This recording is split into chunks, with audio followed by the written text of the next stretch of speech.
Hola compañeros, buenas noches. Yo les voy a hablar acerca de los aspectos éticos y bioéticos de la entrevista en investigación. La entrevista es un proceso de interacción entre personas que se caracteriza como una técnica de exploración que implica conductas y personalidades de los participantes.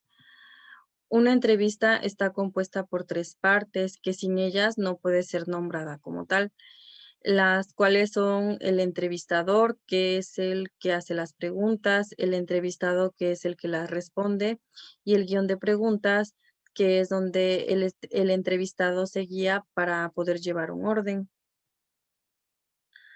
Ahora les voy a hablar acerca del entrevistador. Como ya lo mencioné anteriormente, es el que hace las preguntas, por lo que se debe de tener en cuenta distintos aspectos para poder hacer bien su papel. El entrevistado debe de tener el conocimiento previo del tema que va a entrevistar y así como el entorno del entrevistado. Debe de hacer lo posible por crear una experiencia agradable, así como tomar en cuenta que si las preguntas que va a realizar son aptas para esa ocasión. Debe de ser observador, ya que es de suma importancia porque se debe de dar cuenta si el entrevistado se siente cómodo o si se siente con la confianza para responder las preguntas de manera abierta. Debe de tener un control y planificación. La entrevista no puede ser terminada si no tiene alguna claridad de hacia dónde se quiere llegar, así como también si el objetivo no ha sido alcanzado. En el ambiente se debe de considerar el lugar donde se va a realizar la entrevista. Lo recomendable es que no haya interrupciones ni distracciones, así como también el mismo entrevistador debe de hacer que el entrevistado se sienta a gusto, para que así la entrevista pueda fluir de una manera correcta. El entrevistado, que es el que responde las preguntas, trae consigo condiciones favorables y no favorables. En las favorables entra la recompensa. Una vez que la realiza, gana mayor seguridad a la hora de expresarse ante los demás, gana nuevas experiencias y nuevas relaciones personales que le pueden abrir puertas hacia un nuevo camino. En las no favorables puede presentar pérdidas, que una de ellas podría ser el tiempo, otra serían las amenazas a su seguridad, que aquí un ejemplo podría ser de alguna persona que ha sido secuestrada. Em, Ahí es importante no decir nombres e incluso si la grabas, distorsionar la voz para no poner en riesgo su seguridad. En los traumas entra lo que es que respecto a las preguntas que le realizas, les causes alguna incomodidad o les haga recordar cosas de algún hecho que le haya marcado su vida. También se presentan, el entrevistado debe tener en cuenta la comunicación no verbal y verbal. En la no verbal entra lo que son señales de preocupación o alivio, tensión en el cuerpo, expresiones faciales.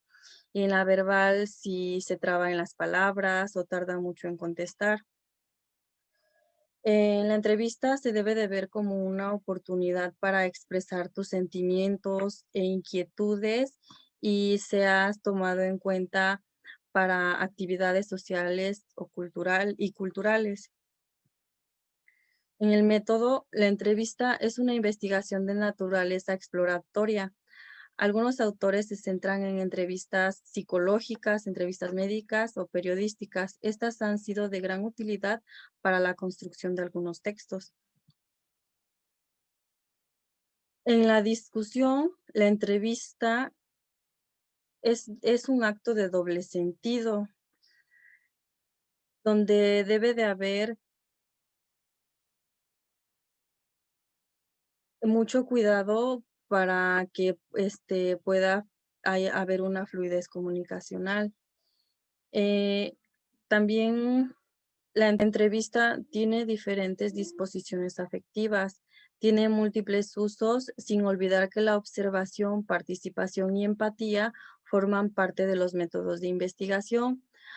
Para que la entrevista sea exitosa, es necesario que el entrevistador y el entrevistado se dejen de temores para que puedan establecer una relación mutua.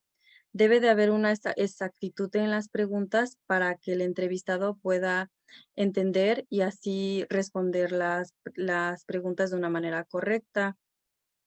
Si se llega a hacer una grabación, se le debe de pedir al entrevistado su permiso, garantizándole su derecho al anonimato.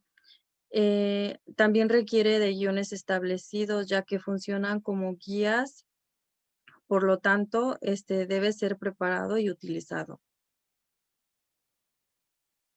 En las consideraciones finales, se debe de tomar en cuenta que existen dos tipos de preguntas, en las preguntas abiertas y cerradas. En las abiertas, el entrevistado tiene la libertad de expresarse y responder las preguntas de una manera más abierta. Y en las preguntas cerradas, te muestran respuestas de diferentes opciones múltiples que pueden ser, este tipo de preguntas pueden ser utilizadas para la comparación o recopilación de datos. Bueno, y finalmente, en conclusión, la entrevista es de suma importancia, ya que gracias a ella podemos obtener diferentes opiniones o datos de diferentes personas acerca de un tema y así toda esa información recaudada considerarla para un fin en específico que tiene el entrevistado. Gracias.